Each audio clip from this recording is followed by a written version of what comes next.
Vamos a comenzar con la unidad 2 del curso de diseño y análisis de algoritmos. En este video vamos a ver el inicio de la unidad 2, bases para el análisis de algoritmos. Como primer punto vamos a hablar de lo que es la tratabilidad computacional. Bueno, pues comenzamos. Primero vamos a hablar de definir un par de términos que suelen confundirse. Tal vez ustedes lo tengan muy claro, pero a veces no es así. La eficiencia y la eficacia. La eficiencia es la relación, la razón entre los recursos utilizados y los logros que se consiguen. Entonces, dado la cantidad de dados los logros que se obtienen, se divide entre la cantidad de recursos y eso es, digamos, la eficiencia. También nos marca en tal caso que cuando menos recursos se utilizan para lograr un mismo objetivo. Entonces, para lograr lo mismo, si utilizo menos recursos, soy más eficiente. Lo mismo es el caso cuando se logran más objetivos, cuando los recursos son fijos. ¿Ok? Ambas cosas son parte de lo mismo. Lograr el mismo objetivo con menos recursos o con los mismos recursos lograr más objetivos. Por otro lado, la eficiencia nos habla simple y sencillamente de en qué nivel estoy logrando las metas, objetivos que se trazaron. Exclusivamente nos dice cuántas veces logro obtener los objetivos o los resultados que nos habíamos trazado, y eso es lo que mide la eficiencia. Entonces, de 50 veces que intenté meter el balón en la canasta, metí 48. Ok, entonces mi eficiencia es de 48 sobre 50. Ok, entonces son dos cosas diferentes. Para fines de nosotros del curso de análisis de algoritmos, lo que nos interesa realmente es la eficiencia, ¿no? Porque, bueno, no es muy común, aunque puede darse el caso, pero no es muy común y muy práctico decir, que mi algoritmo resuelve el problema el 80% de las veces y el otro 20% pues no lo resuelve. Me da el resultado correcto tales veces. Vamos a ver más adelante que sí hay formas de trabajar con esto, de hecho, sobre todo en los algoritmos aleatorizados. Bueno, una vez definido esto, vamos a hablar de lo que es el tiempo de ejecución. El tiempo va a ser entonces uno de los recursos más valiosos que vamos a considerar, el más importante. De hecho, hay dos recursos importantes que podemos medir: el tiempo y el espacio. ¿Okay? En términos computacionales, el espacio está representado por la memoria. Pero es el tiempo, como si recuerden de sus cursos de sistemas operativos, es el procesador, el recurso más valioso dentro de un sistema. No es el único ni mucho menos, pero sí es el que normalmente es más escaso. Es posible aumentar casi arbitrariamente la cantidad de memoria, es posible aumentar la cantidad de espacio en disco, es posible aumentar la velocidad de conexión, pero lo que siempre cuesta un poco más de trabajo es aumentar la capacidad de procesamiento. Entonces, el tiempo de ejecución trata de medir qué tan bien se utiliza el recurso de procesamiento que se tiene en las computadoras. ¿Ok? ¿Por qué se mide en tiempo? Porque vamos a suponer que se maneja de manera eficiente el tiempo de ejecución, siempre está trabajando el procesador. Entonces, el tiempo que se tarda en nuestro algoritmo es el tiempo que dedicó el procesador a resolver nuestro problema. ¿Ok? Entonces, el tiempo de ejecución es una estimación, para empezar, de cuánto tiempo será necesario para que un algoritmo encuentre la solución a el problema que estamos planteando. ¿Ok? Hago hincapié en que es una estimación porque lo que vamos a hacer no es simple y sencillamente poner un cronómetro, ejecutar nuestro algoritmo y medir cuánto tiempo pasa. Porque pues hay muchas cosas que pueden variar o cambiar. Es decir, no es lo mismo ejecutar el mismo algoritmo, el mismo código generado por el mismo programador, ejecutarlo en una computadora, no sé, actualmente un i5, que ejecutarlo en un i9. Va a ser más rápido, pero no es que el algoritmo sea mejor, es que el procesador es mejor. ¿Ok? Entonces, ¿por qué vamos a hablar de estimación de tiempo? Bueno, vamos a hablar de estimación en tiempo en función del tamaño de la entrada que vamos a manejar. Es decir, cuántas iteraciones va a necesitar hacer nuestro algoritmo para resolver. De la misma forma que veíamos en el caso del emparejamiento estable, estimamos que en n cuadrada de iteraciones tenía que terminar. Podía terminar antes, pero en n cuadrada de iteraciones ya debería de haber logrado el objetivo. Entonces, este tiempo en realidad no es tiempo en segundos, es una estimación, es una función de estimación relacionada en términos del tamaño de la entrada. Esto es súper, súper, súper importante. ¿Ok? Entonces, eso es lo que vamos a denominar como tiempo de ejecución. Entonces, el tiempo de ejecución va a ser una función del tamaño de la entrada. ¿Ok?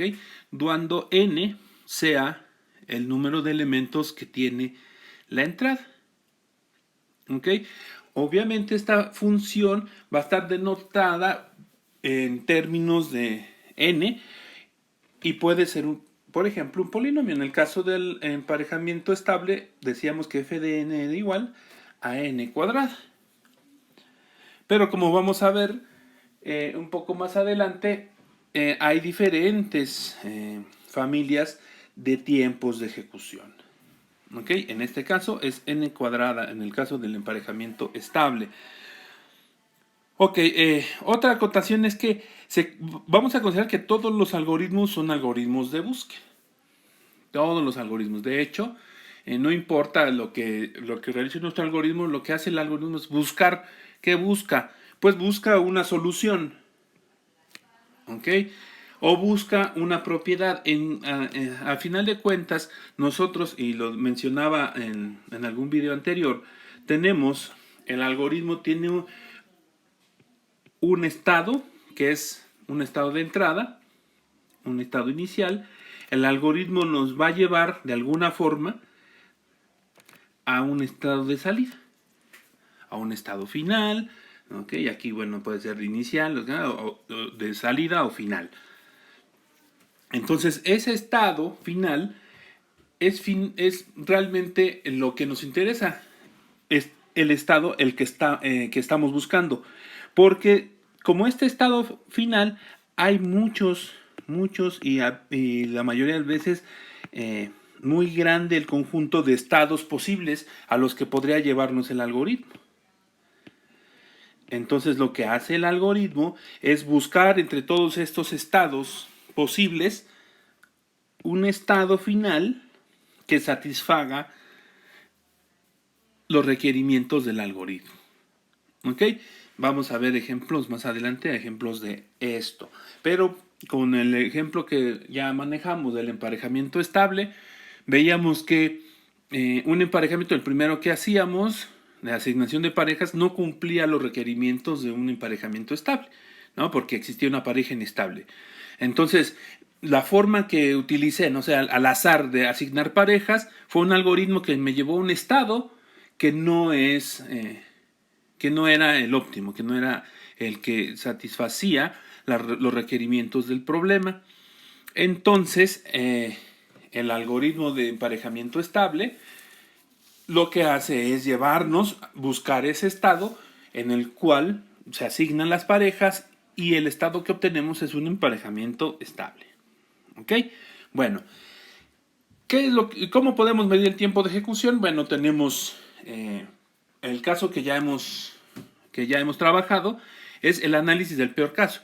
Es decir, vamos a considerar que no se logra, que el algoritmo no encuentra ese estado final que satisface las necesidades del problema, pero sabemos que nuestro algoritmo lo va a encontrar.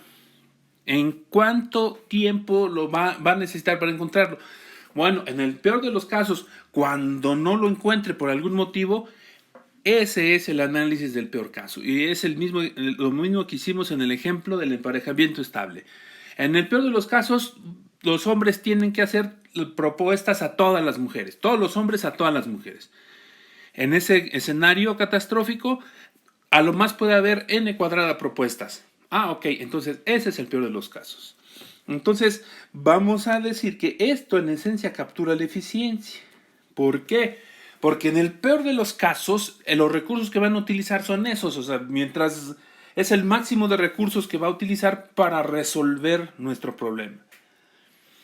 ¿Qué otras alternativas hay? Pues evidentemente un caso intermedio, ¿no? Mantener una cota de tiempo de ejecución entre una situación ideal y entre la peor situación. En el caso del emparejamiento estable, la situación ideal es que cada hombre propone una mujer y se emparejan y ya, y no hay cambios. Entonces en ese momento se vuelve la función de eficiencia del emparejamiento estable se vuelve lineal, es decir, f de n es igual a n. En el mejor de los casos. En el peor de los casos ya vimos que f de n va a ser igual a n cuadrada. Entonces el caso intermedio será cuando f de n sea igual a n a la 1.5. Pero ¿qué realidad refleja eso? ¿Cuándo es cuando f de n es n a la 1.5? Cuando hay una tasa de rechazo del 50%, cuando un hombre... Pero eso va a depender de cómo estén en orden las listas de preferencias, etc. Entonces, en la práctica es muy difícil y muchas veces imposible modelar con exactitud este caso intermedio en problemas ya reales y más grandes, ¿no? El algoritmo además puede tener resultados buenos para ciertos estados iniciales y muy malos para otros diferentes, ¿no? Entonces, a lo mejor incluso para un tamaño pequeño de entrada puede ser muy eficiente e incluso ser como este caso, ¿no? El mejor de los casos, que es lineal. Y para n's más grandes, pues siempre se comporta como cuadrática. Entonces es casi imposible determinar el caso intermedio. Y evidentemente, pues el tercer caso es el análisis del mejor caso.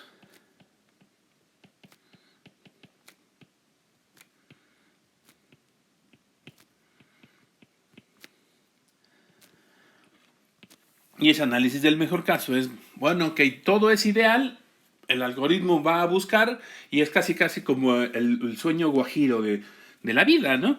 Es decir, ok, yo voy a salir a buscar un trabajo, pero un trabajo donde yo pueda estar en casa, entrar a la hora que quiera, casi no tenga que ir, que me pueda salir cuando quiera, que me paguen bien, que me den viáticos, que me den viajes, que me den comida y así. Entonces, y salir y encontrarlo. O sea, es tan difícil como eso. Entonces, por eso es que en la práctica, el análisis del peor caso es lo que se utiliza. Porque, bueno, somos realistas y no siempre vamos a obtener lo que queremos, o sea, va a ser ideal la ejecución del algoritmo. Entonces, vamos a ponernos en el peor de los casos, ¿qué es lo que tenemos que hacer? Muy bien, entonces vamos a ver cómo se resuelven entonces esos problemas. Decía yo hace un momento que existe un estado inicial, ahora le voy a poner ese, y existe un montón de estados posibles, finales.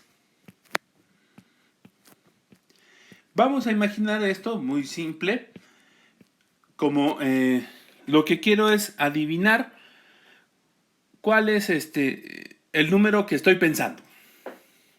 Y mi entrada es que el número que estoy pensando es de 3 cifras, de 3 dígitos. Entonces Mi algoritmo de adivinación tiene un espacio de búsqueda de ¿cuánto? Pues, ¿cuántos números puedo formar con 3 dígitos? Pues 1000. Entonces el espacio de búsqueda es de 1000 en este ejemplo. Si no me dan más información sobre el número que estoy pensando, entonces pues tengo que buscar sobre todo el espacio de búsqueda. ¿Y cómo busco? Pues, de maneras diferentes, ¿no? O sea, puedo ir uno por uno preguntando, es este, y en el peor de los casos voy a hacer 1000 preguntas. O puedo ir haciendo una búsqueda binaria, es decir, están ordenados de menor a mayor y pregunto, ¿el número que pensaste es menor que 500? Sí. Ah, ok, ¿es menor que 250? No. Y entonces voy acotando el espacio de búsqueda, con lo que puedo hacer una mejor búsqueda. Pero bueno, en este ejemplo, pues es fácil, el tamaño del espacio de búsqueda, pues no es tan grande, son 1000. Pero ¿qué pasa cuando hay problemas de decisiones? Es decir, yo estoy en cierto estado inicial y tengo nada más dos opciones. Tengo dos opciones, o 0 o 1. Si decido 0, tengo dos opciones, o 0 o 1. Si decido 1, tengo dos opciones, o 0 o 1. Y ya se podrán imaginar, si tengo acá, tengo 0 o 1. Y así sucesivamente. De tal forma que conforme voy tomando una decisión, el espacio de búsqueda se va ampliando. ¿En qué orden? Pues en un orden de lo que dice aquí, de 2 a la n. En un espacio... Ok, las leches con esto. En un espacio muestral, donde no tengo que decidir nada, que ya está dado, bueno, el espacio de búsqueda es 0, es 2 a la n. 2 a la n, o sea, 2 a la 0 va a ser 1. Aquí va a ser 2 a la 1, va a ser 2. 2 a la 2 va a ser 4. Pero si pero ya para un tamaño de espacio de búsqueda 2 a la n, pues ya es bastante grande. Por ejemplo, pues simple y sencillamente con 30 decisiones, el espacio de búsqueda de qué tamaño aumenta.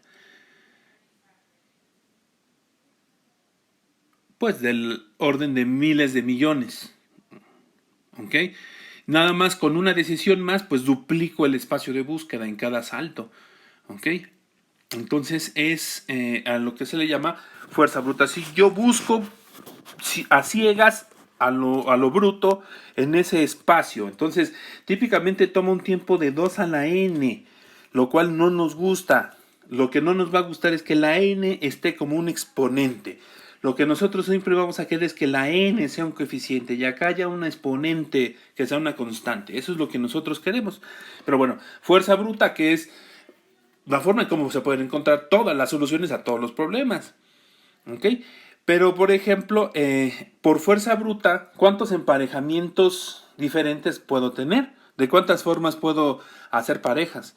En el ejemplo de tres mujeres, 3 hombres, pues es muy fácil, ¿no? Solamente puedo tener 6 parejas diferentes. Pues resulta que el emparejamiento estable tiene un espacio de búsqueda de n factorial. ¿Ok? Si recordamos que el n factorial es la multiplicación de 1 por 2 por 3, bla, bla, bla, hasta por n. ¿Ok? Entonces, para el espacio un espacio de búsqueda de 3, no hay bronca. 1 por 2, 2, por 3, 6, no hay problema. Podemos hacer fuerza bruta y vamos a encontrar las parejas que cumplan con los criterios del emparejamiento estable. Pero, si son 4, entonces ya son 6 por 4, ya son 24. Si son 5, ya son 125. De hecho, n factorial crece mucho más rápido que 2 a la n. Este es el peor de los escenarios de espacio de búsqueda. Cuando tengo que hacer buscar en un espacio de búsqueda n factorial. Y entonces fuerza bruta no nos va a funcionar.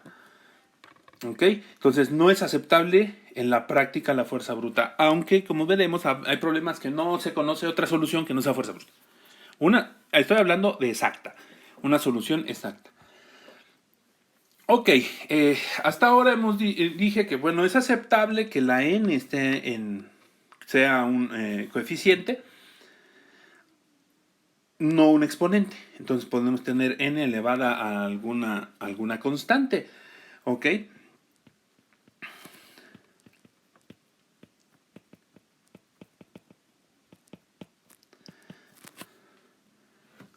Entonces, vamos a decir que el tiempo de ejecución de un algoritmo, si podemos caracterizar su ejecución en función a n con un polinomio.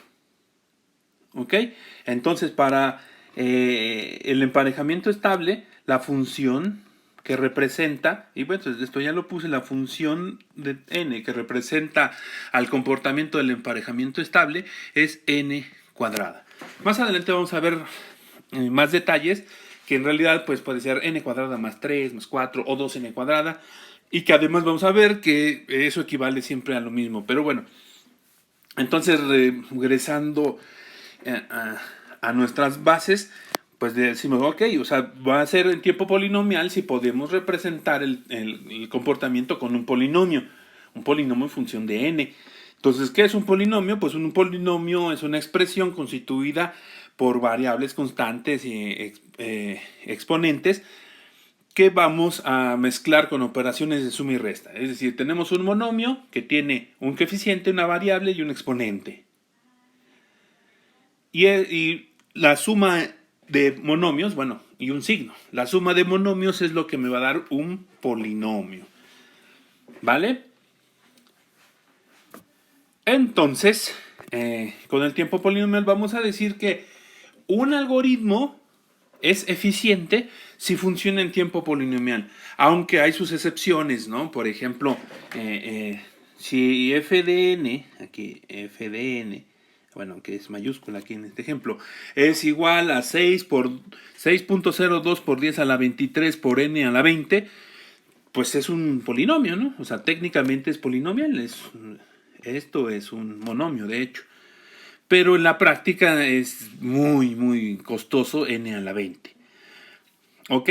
Entonces, lo que se busca es que los polinomios que tengan en la práctica deben de tener coeficientes bajos y exponentes bajos, que es lo que ponemos aquí.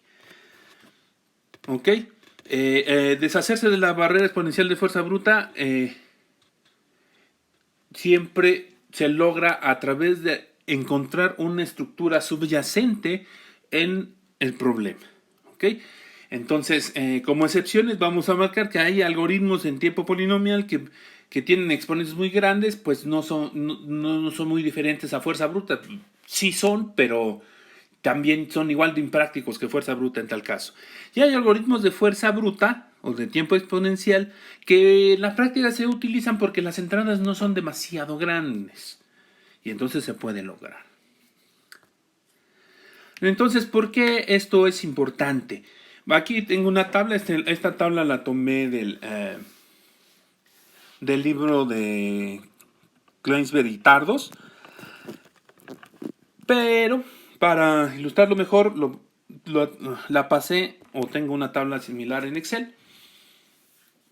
Aquí lo que tenemos aquí son el tamaño de la entrada, ¿sí? En este caso el tamaño de la entrada es 1. Nuestro tiempo, que estoy diciendo que cada iteración o cada tick del reloj del procesador dura un microsegundo, o sea, 1 por 10 a la menos 6. Ok, entonces el tamaño real de la entrada en segundos es el tic del reloj por el número de elementos. Entonces ya eso nos da el valor de n. ¿Vale? Entonces, y aquí tengo las diferentes funciones. Esta es la función lineal de n. Entonces, evidentemente, al ser lineal, aquí tengo hasta abajo 1.000.000 de elementos, cada uno de 1 microsegundo, pues el tiempo de ejecución final es de 1 segundo. Ok, está bien. Misma entrada, pero ahora vamos a va a ser n logaritmo de n. Ok, entonces para la misma entrada de 1.000.000 de elementos se va a tardar 6 segundos. Vemos que ya hay una diferencia. Es 6 veces más tardado que el tiempo lineal, aunque no lo es tanto. Aquí ya empieza la diversión, es nada más 6 veces. Pero cuando es n cuadrada acá, pues vemos que con una entrada de 1.000.000 de elementos y me tardo 1 microsegundo en procesar una iteración, pues ya es 1 por 10 a la 6. O sea, 1.000.000 de segundos. Acá abajito puse una tabla, 1 minuto son 60 segundos, 1 hora son 60 minutos, 3.600 segundos, un día son 24 horas, son 86.400 segundos, y un año son 365 días, son 31.536.000 segundos por año. ¿Ok? Entonces ya vemos que 1.000.000 de segundos, pues es una 30ª parte de un año, aproximadamente 12 días, en procesar una entrada de tamaño 1.000.000 si nuestro algoritmo es n cuadrada. Si es n cúbica, tengo que se tarda 1 por 10 a la 12, o sea, 1.000.000.000 de segundos.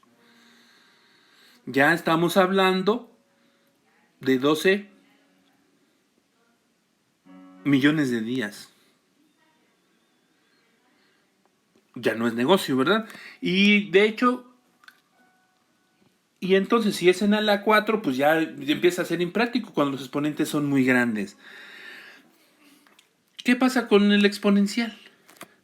Con 1.5 a la n, aquí tengo 2 a la n y tengo el factorial. Híjole, con 1.5 ya 1.000.000 ya no, ni siquiera el Excel alcanza a darme un número que lo abarque, ni todos estos. El máximo que me pudo dar es hasta 1.000. Es 1.23 por 10 a la 170. Si le quitamos 31 millones, vamos a quitarle 6 ceros a la 160. O sea, estamos hablando de 1 por 10 a la 160 años que se tardaría el algoritmo en procesar una entrada de tamaño 1.000. Y eso es con 1.5 a la n. 2 a la n, que es así el algoritmo de fuerza bruta, nada más decisión de ir por acá o por allá. Tomar 1.000 decisiones le tomaría 1 por 10 a la 295. Le quitamos 6 a la 290. O sea, es un 1 con 290 ceros años. Pues básicamente el universo todavía no iniciaba, si recorremos hacia atrás, ese de numerito. Pero podemos ver, que el peor de todos, como lo había dicho, es el factorial. El factorial ya ni siquiera alcanza a representarlo con 100. Más de 100. El 1.000 ya no lo alcanza a representar. El máximo es el 100. Y son 9.33 por 10 a la 151. Menos 6 ceros a la 145. ¿Ok? Pero nada más son 100 decisiones. ¿Okay? Ojo. Aquí con factorial se tarda un poquito menos que tomar 1.000 decisiones con exponencial, pero nada más son 100. Entonces, por eso es bien importante que nuestros algoritmos estén de este lado. Pues podemos ver que no está muy chido que sea cúbico, pero pues ya, o sea, exponencial definitivamente no sirve para gran cosa. Bueno, pues hasta aquí este video. Terminamos con esta parte. Vamos a continuar con la unidad 2 en otro video. Gracias.